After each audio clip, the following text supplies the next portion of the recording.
नमस्कार। आइए सुनते हैं श्री आशुतोष मित्र जी के श्री श्री माँ शारदा देवी के संस्मरण।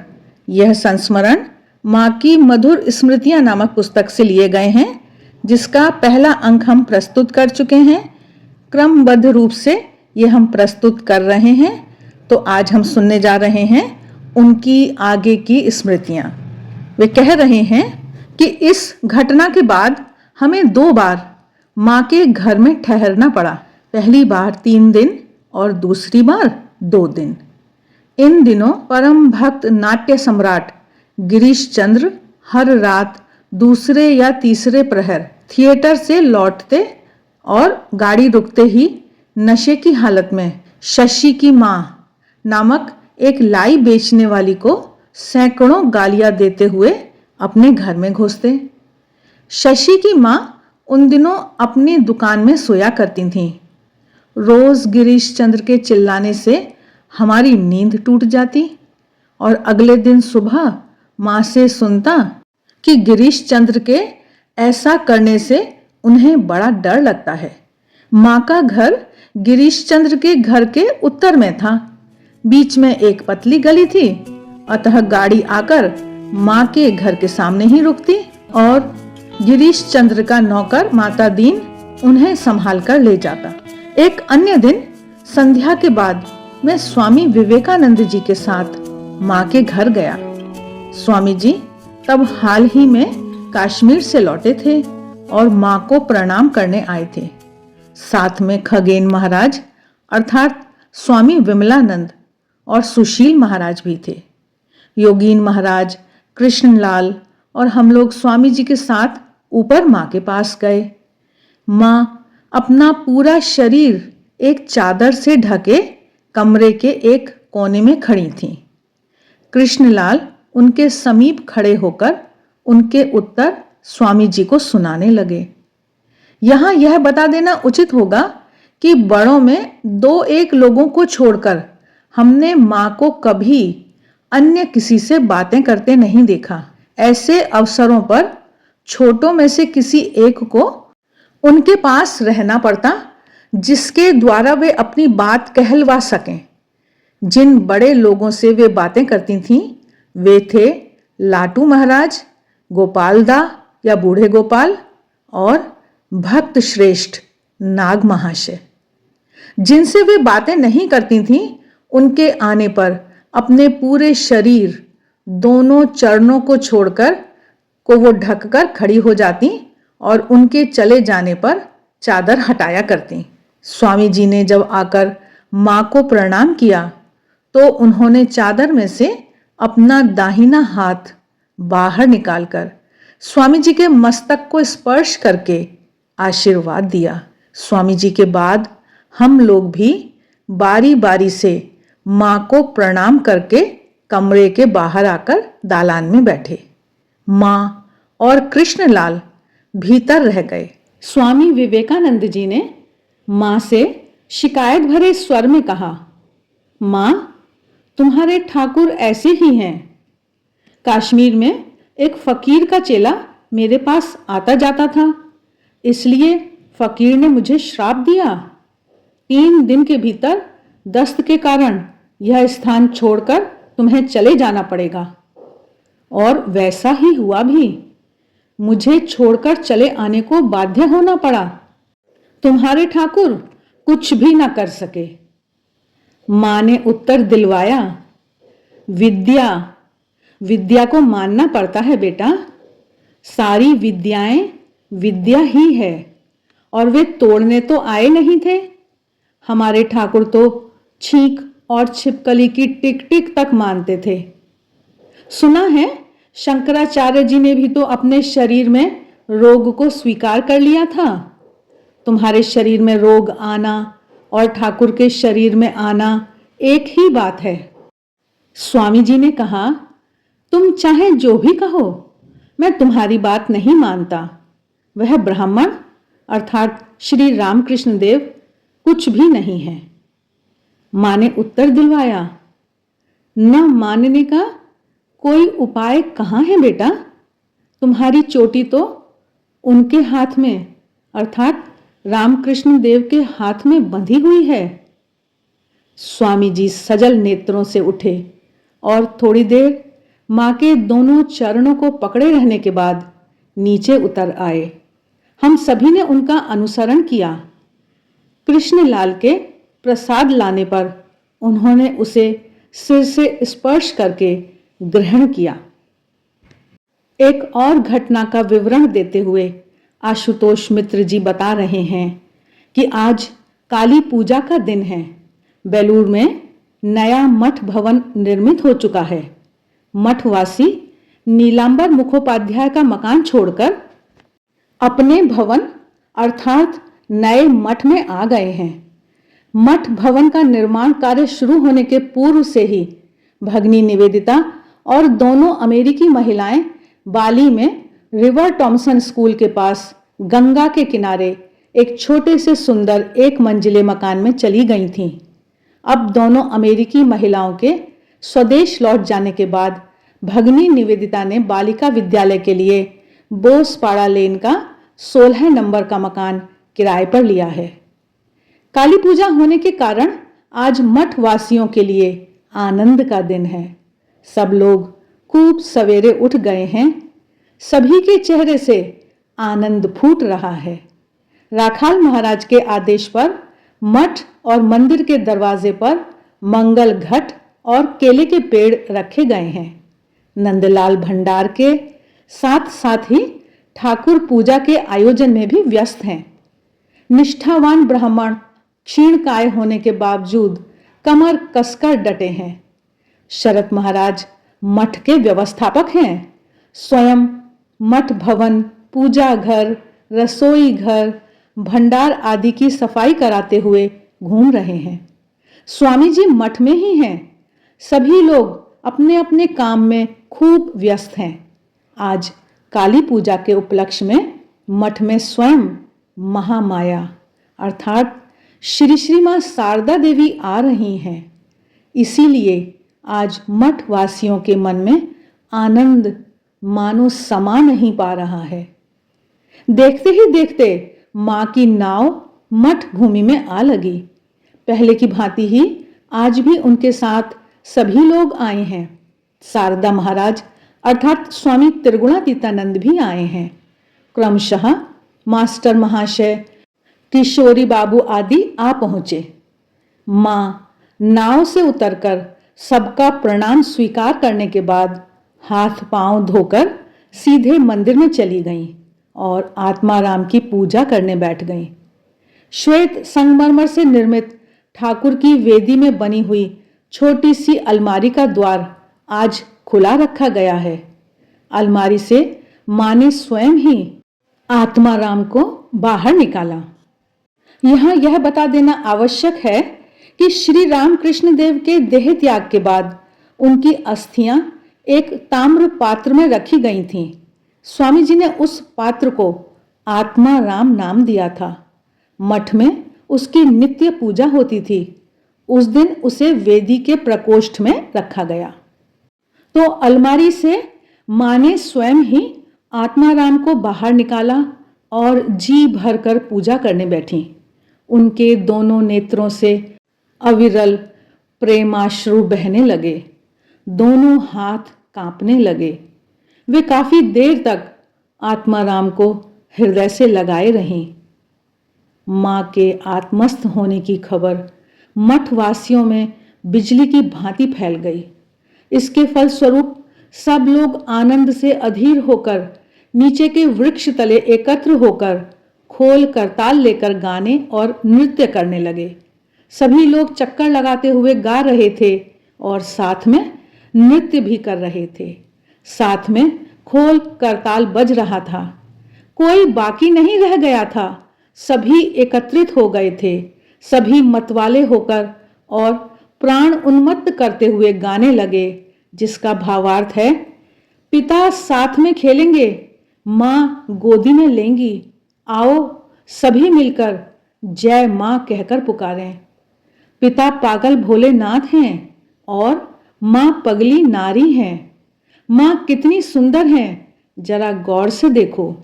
आओ दौड़कर आओ, हम माँ के पुत्रों ने माँ को पा लिया है। स्वामी जी अब तक ऊपर अपने कमरे में थे। नृत्य गीत सुनकर वे स्वयं को न रोक सके और नीचे आकर टोली में शामिल हो गए। उन्हें पाकर सबके भीतर दैवी शक्ति जाग उठी। सभी आत्मविभोर होकर पिता साथ में खेलेंगे, माँ गोद में लेंगी आदि दोहराते हुए गाने लगे। स्वामी जी उत्साह बढ़ाते हुए बोले, गाओ गाओ। और जो लोग नृत्य कर रहे थे उन्हें अंग भंगिमा दिखाकर नृत्य में उत्साहित करने लगे। उसके बाद वे स्वयं ही मृदंग लेकर बजाने लगे और गाते हुए नृत्य करने लगे। वह अपूर्व दृश्य था। उसे जिसने भी देखा वह धन्य है। काफी समय तक इसी प्रकार चलने के बाद आखिर में मृदंग की गति धीमी हुई। उसी अनुपात में गाने की गति भी धीमी हुई। धीरे धीरे समवेत कंठ से गीत होता रहा, पिता साथ में खेलेंगे, माँ गोद में लेंगी। लगभग 1.5 घंटे पूजा करने के बाद माँ ने अपना आंचल गले में लपेटकर फर्श पर मस्तक टेककर प्रणाम किया और वैसे ही कंपित हाथों से आत्माराम को पुनः उस अलमारी में रख दिया। अलमारी में ताला लगा दिया गया। दोपहर बाद में भगनी निवेदिता आई। माँ जब बोसपाड़ा लेन वापस लौटी तब निवेदिता उनकी नाव के साथ ही एक अन्य नाव में स्वामी जी, राखाल महाराज और शरद महाराज को लिवा ले गईं और उक्त 16 नंबर बोसपाड़ा लेन के भवन में उन लोगों की उपस्थिति में बालिका विद्यालय की स्थापना हुई। कुछ दिनों बाद योगीन महाराज अस्वस्थ हुए। रोग क्रमशः बढ़ता गया। नित्य का भोजन बंद हो गया। डॉक्टर देखने आते रहे। पहले प्रसिद्ध डॉक्टर विपिन बिहारी घोष और शशि भूषण घोष ने उन्हें देखकर संग्रहणी रोग बताया। बड़े बड़े वैद्य भी आए पर रोग दूर नहीं हुआ। कृष्णलाल अकेले उनकी सेवा नहीं कर पा रहे थे, अतः उनकी सहायता के लिए मठ से मुझको आना पड़ा।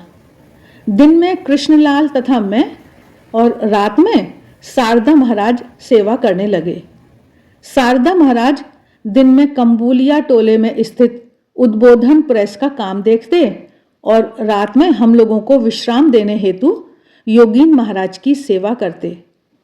कृष्णलाल माँ के शिष्य होकर भी योगीन महाराज के विशेष अनुरागी थे। मल मूत्र की सफाई का काम वे स्वयं ही करते, अन्य किसी को नहीं करने देते। मैं उनके भोजन की व्यवस्था करने, ठीक समय पर दवा तथा पथ्य देने और परिचर्या के अन्य साधारण कार्यों में लगा। अवकाश मिलने पर मैं ऊपर माँ के पास जाता और रोगी की हालत के बारे में बताता। वे बड़े आग्रह से सुनती और विभिन्न बातें कहती। आते समय खाने को देती।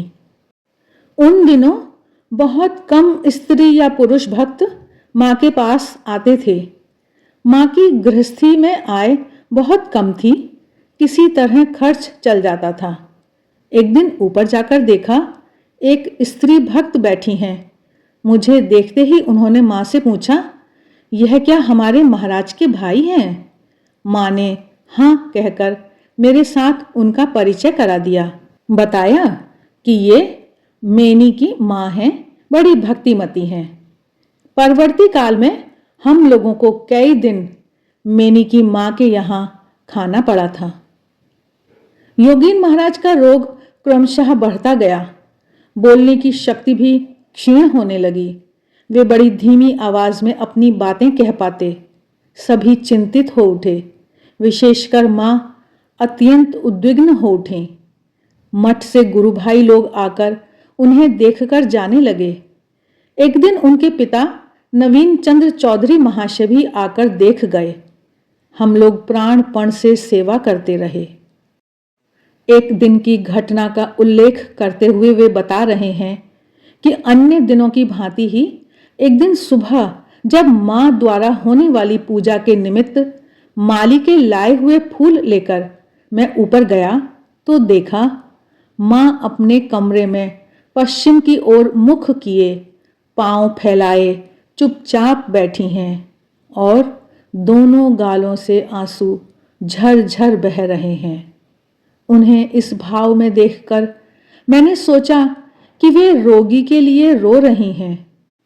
मेरी छोटी बुद्धि में जो भी आया वह सब कहकर मैं उन्हें समझाने लगा। पता नहीं उन्होंने मेरी बातें सुनी या नहीं। थोड़ी देर बाद वे अधीर होकर बोली, मेरे बेटे योगीन का क्या होगा बेटा? मैंने कहा, मां, आप चिंता क्यों करती हैं? वे ठीक हो जाएंगे। उन्होंने कहा, लेकिन मैंने जो देखा है बेटा। क्या देखा है मां? वे बोली, सुबह देखा कि ठाकुर उसे लेने आए हैं। इतना कहकर वे रोने लगीं। उन्हें रोते देखकर मेरी आंखें भी नम हो गईं। फिर अगले ही क्षण उन्होंने मुझे सतर्क करते हुए कहा, किसी से कहना मत, कहना उचित नहीं होगा। मैंने कहा, अच्छा मां, नहीं कहूंगा। मैंने उन्हें वचन दे दिया और उसी के कारण अब तक किसी से नहीं कहा। लेकिन आज न जाने क्यों वह बात लेखनी द्वारा प्रकट हो गई। वे फिर कहने लगीं, योगीन मेरा बेटा है, जैसे शारदा है वैसे ही योगीन भी है। बहुत समझाने पर मां जब पूजा करने बैठी तो मैं नीचे उतर आया। आकर देखा रोगी की अवस्था बड़ी खराब हो गई है। शारदा महाराज उस दिन उद्बोधन के कार्य हेतु नहीं गए। डॉक्टर शशिभूषण घोष ने शारदा महाराज को अलग ले जाकर न जाने क्या क्या बताया। दोपहर होते होते अवस्था बिल्कुल बिगड़ गई। उस समय चैत मास का मध्य था। दोपहर में पता चला कि वे सचमुच ही हम लोगों से विदा होकर चले जाएंगे। मठ में खबर भेजी गई। संध्या के पूर्व रोगी का चेहरा एक अपूर्व ज्योति से आलोकित हो उठा। कृष्णलाल सिरहाने बैठे थे। वे सहसा धाड़ मारकर रो पड़े। उनका रोना सुनकर ऊपर मां जोरों से रोने लगीं। इसके पहले मैंने कभी मां को जोरों से बोलते तक नहीं सुना था। आज उसका व्यतिक्रम हुआ। उनके आर्तनाद से व्यथित होकर मैं उनके दोनों चरणों को पकड़कर उनसे चुप रहने हेतु अनुनय विनय करने लगा। कोई फल नहीं निकला। वे बोल उठी, तुम जाओ जाओ, मेरा योगीन मुझे छोड़कर चला गया। मठ से साधु लोग आ पहुंचे। खोखा महाराज अर्थात स्वामी सुबोधानंद ने अपने हाथ से योगीन महाराज के शरीर में विभूति लगाकर पूजा तथा आरती करी। क्रमशः हाल ही में स्थापित रामकृष्ण मिशन के कुछ सदस्य भी आ पहुंचे। शवदेह पुष्प, गंध और माला से सजाकर खाट पर रखी गई। केवल शारदा महाराज को मां के घर पर छोड़कर बाकी सभी लोग शवदेह के पीछे पीछे चल पड़े। जब स्वामी योगानंद का नश्वर शरीर शोभा यात्रा के साथ कोलकाता के बाग बाजार अंचल से होकर बेलूर मठ के सन्यासियों द्वारा वहन करके गुरु गंभीर हरि ओम तत्सत की ध्वनि के साथ काशी मित्र घाट की ओर ले जाया जाने लगा, उस समय रात के करीब 9 बजे थे। इस अभूतपूर्व दृश्य तथा ध्वनि से मोहल्ले के आबाल वृद्ध वनिता आकृष्ट होकर अपने घरों से बाहर निकल आए और उन महापुरुष के प्रति श्रद्धांजलि प्रदर्शित करने लगे। कोलकाता के लिए यह एक नवीन दृश्य था। यथा समय शव को चिता पर रखकर सन्यासियों द्वारा अग्नि प्रदान करने के बाद उनके संवेद कंठों से निकले हुए वेद मंत्र शमशान भूमि को मुखरित करने लगे। देखते ही देखते वहां चिता भस्म मात्र रह गई। भस्म स्तूप को पवित्र भागीरथी के जल से धोया जा रहा था, उसी समय नाट्य सम्राट गिरीश चंद्र थिएटर से वहां आए और अपनी श्रद्धा के आंसुओं से उसमें योगदान किया। सब समाप्त हो जाने के उपरांत खोखा महाराज कुछ अस्थियों को एकत्र करके यत्नपूर्वक ले आए। उन्हें एक पात्र में रख दिया गया। बाद में योगीन महाराज का एक तैल चित्र बनवाकर मंदिर के बाहरी दालान में लगा दिया गया। अगले दिन मैंने माँ को दुख पूर्वक कहते सुना, मकान की एक ईंट खिसक गई। योगीन महाराज के देह त्याग के बाद से माँ के घर में कृष्णलाल ही रह गए और शारदा महाराज हर रोज रात में उद्बोधन से लौटकर वहीं रहने लगे। श्री आशुतोष मित्र जी के संस्मरण आज के लिए यहीं तक। आगे फिर मिलेंगे। तब तक के लिए आप सभी की मंगल कामना के साथ नमस्कार।